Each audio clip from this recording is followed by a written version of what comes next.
হাতি মারা মেয়ের বিয়ে হবে কোথানো গোয়া গায়ে। ওখান থেকে খবর এলো 21 লক্ষ টাকা লাগবে। বাপের একটাই ছেলে, সেই স্কুলে চাকরি করে, একটা দোকান খুলেছে, ফার্মেসি করেছে বড়। বাপ তার বড় কলেজের প্রফেসর ছিল, রিটায়ারমেন্ট। এখন হলো কি, মেয়েটাকে চয়েস করে ফেলেছে কোন একটা বিয়েতে দেখে। এ হলো গরিবের মেয়ে, পাগল হয়েছে, ওই মেয়েটা ছাড়া আমার সংসার হবে না। এবং ঘটক পাঠানো হলো, দেখা গেল কুলির ঘরের মেয়ে, ইট ভাটার ঘরের মেয়ে। তখন বলল ওই মেয়েটাই আমাকে চায়।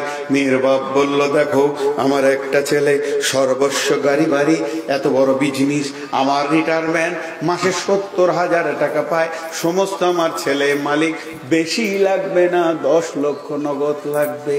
এ বিচারা গরিব মানুষ দুটো বেটাকে নিয়ে বসে গেল। বাবা হাসিনার বিয়ের খবর এসেছে, গোয়া গাঁয়ের অমুকের ছেলের সঙ্গে প্রফেসরের।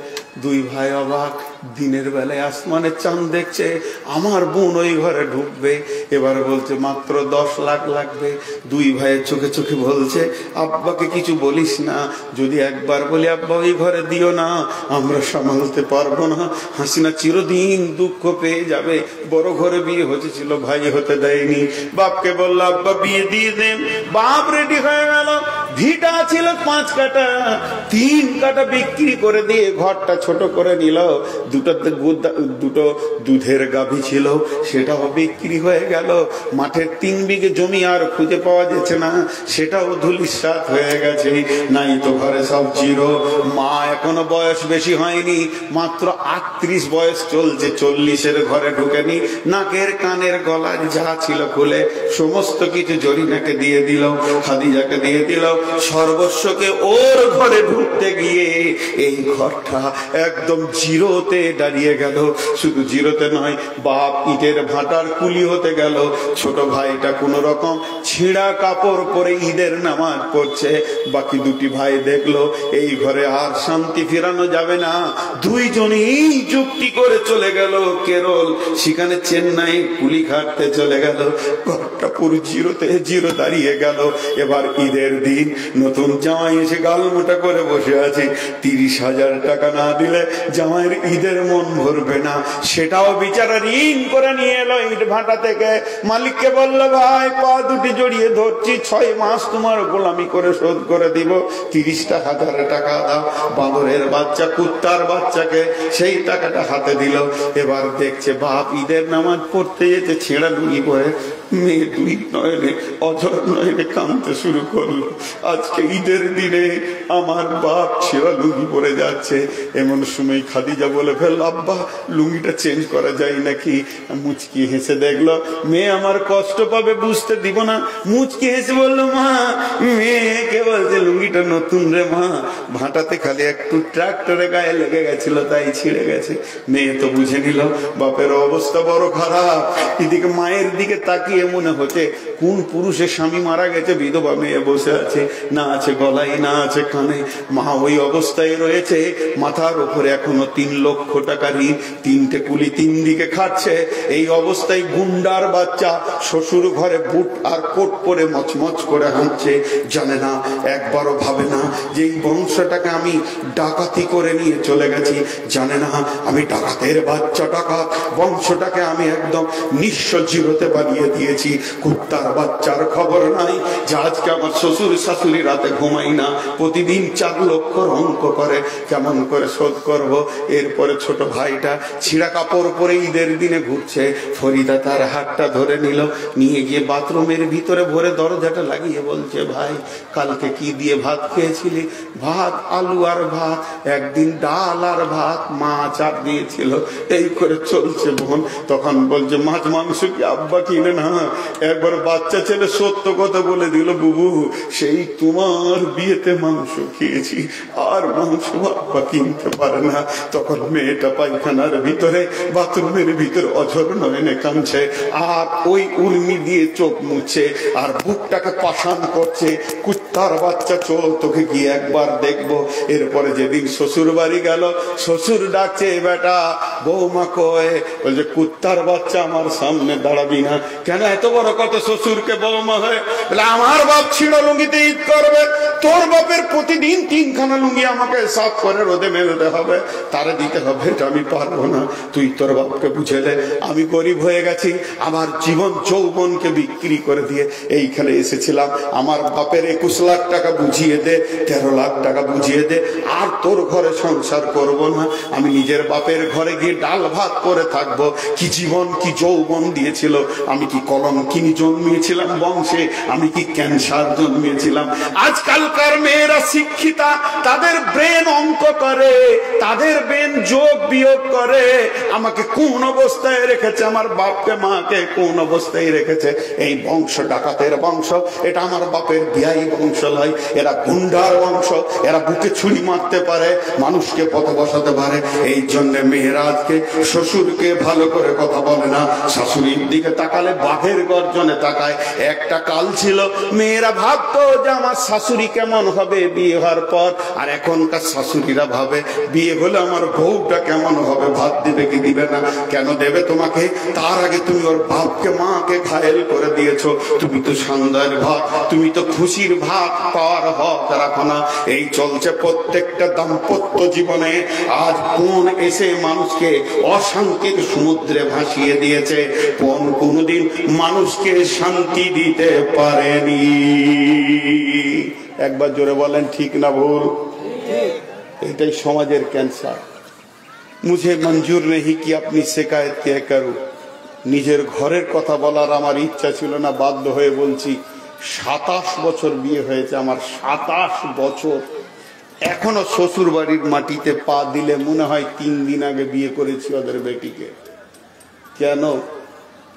1 টাকা। আমার বাপকে আমার গ্রামের একটা মেয়ের বাপ বলেছিল একটা বাইক দিব কি এত টাকা দিব আমার মেয়ের সঙ্গে বিয়ে দিতে। আমার বাপ সামনে সামনে বলেছিল আমি কি তোকে বিক্রি করে দেবো ছেলেটাকে, তুই ভেবেছিস?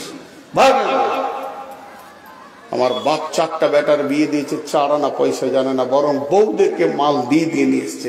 4খানা বউ আমাদের ঘরে আছে, আব্বা মা পৃথিবীতে নাই, চলে গেছে। তা আমার বাপ হিরো ছিল, হিরো বউদের কাছে। আমি দেখেছি আমার বিবিকে, খবরদার বাপের বাইরে কথা বলবে না বলতো, জানতো যেটা আমার অরিজিনাল শ্বশুর। জি, একদিন আমি নিজে বকছি আমার বিবিকে, কি কারণে, হঠাৎ আমার আব্বা এসে বলছে তুই খুব জ্ঞানী হয়ে গেছিস নাকি, তোর বয়স ওর বয়স এক আছে, ওকে এখনো সময় দে, আরো বড় হবে, ছেলের মা হবে, তারপরে বুঝবে, তুই এখন কি বুঝাবি। তা আমার বিবি বুঝে নিল এটা আমার শ্বশুর নয়, এটা আমার বাপ, এটাই আমার বাপ।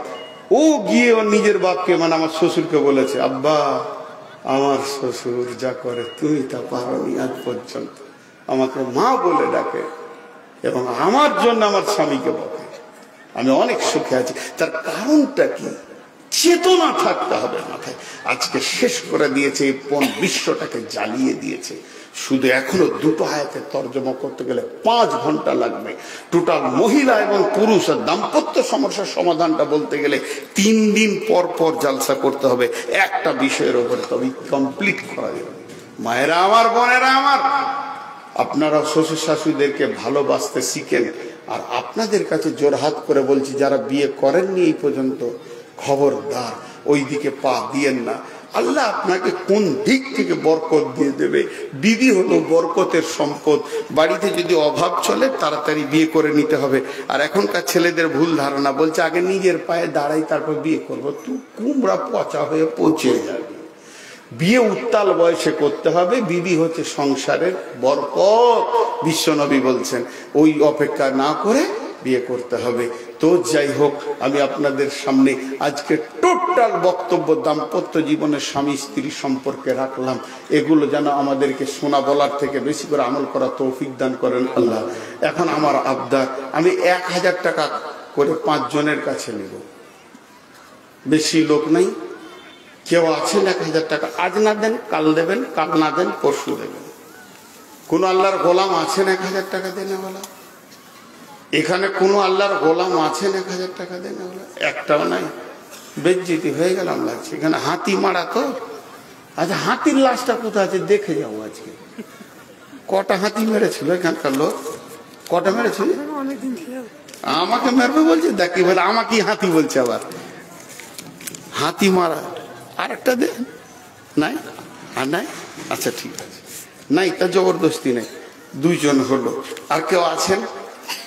আর 3 জন কেউ আছেন? 1000 টাকা করে দোয়া করবো ভাই, আপনি প্রাণ খুলে দোয়া করবো গভীর রাতে, আল্লাহ কবুল করবেন। মা বোন আমার কেউ আছেন? খালা বেটি, খালা গলা তো আজকে রেগেই যাবে মনে হয়, তার রাগুক, গায়ে রেগে 200 টাকা নিয়ে ছুড়ে দেখ আমার দিকে। জি, মেয়েদের ভিতরে যে চাদর যারা চালাচ্ছে ওদেরকে বলেন আরেকবার চাদর নিয়ে যাবে। হে আমার খালা, ওরে আমার বেটি, ওরে আমার বোন, আপনারা 200, 500, 100 করে দিতে থাকেন চাদরে। আমি আপনাদের পেটের সন্তান, আপনাদের কাছে আমি চাইছি, দেন। আর কেউ আছেন? 500 টাকা করে দেন, 500 টাকা, 1000 না দেবেন তো?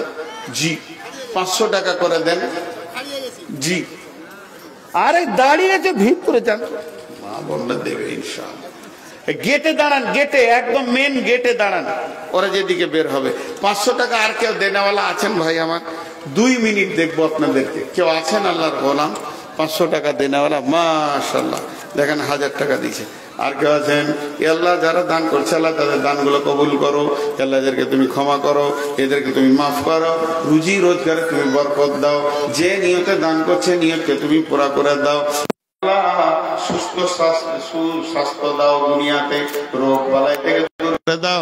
আত্মীয় স্বজনের ভিতরে কেউ যদি রোগে থাকে আল্লাহ তুমি আরোগ্য দান করো। মাতা পিতা ভাই বন্ধু আত্মীয় স্বজন যদি মাটির নিচে চলে যাই আল্লাহ তাদেরকে তুমি ক্ষমা করে দিও, তাদের করে দিও কবরে আজা। আহা হা, স্বামী নাম স্ত্রী 500 টাকা করিয়াছে দান, ছেলে বলছে আমার মা দিয়েছে আব্বার নামে। আহা, কেমন বিবি, স্বামীর নামে করিয়াছে দান, গ্রহণ করিও মোলা তুমি মেহেরবান। পৃথিবীতে যে প্রেম প্রীতি ভালোবাসা ছিল ওই ভালোবাসাটাকে তুমি আখেরাতে দিও আল্লাহ, একসঙ্গে জান্নাত দেবে আল্লাহ। তাদের 2 জনকে তুমি ক্ষমা করবে, মাফ করবে। আর কেউ আছেন আল্লাহর গোলাম, আল্লাহর বান্দা? জাযাকাল্লাহ। ধর বাবা, মাশাআল্লাহ। আরে 100 টাকা তুই লুকিয়ে নিলি নাকি? দেখ তো তুই নিয়েছিস, 400 কেন রে? 400ই দিয়েছে বলছে, মাশাআল্লাহ। আর কেউ আছেন ভাই আমার আল্লাহর গোলাম, রসুলের উম্মত? আল্লাহ আমাদেরকে মাফ করুন। আসসালামু আলাইকুম ওয়া রাহমাতুল্লাহি ওয়া বারাকাতুহু।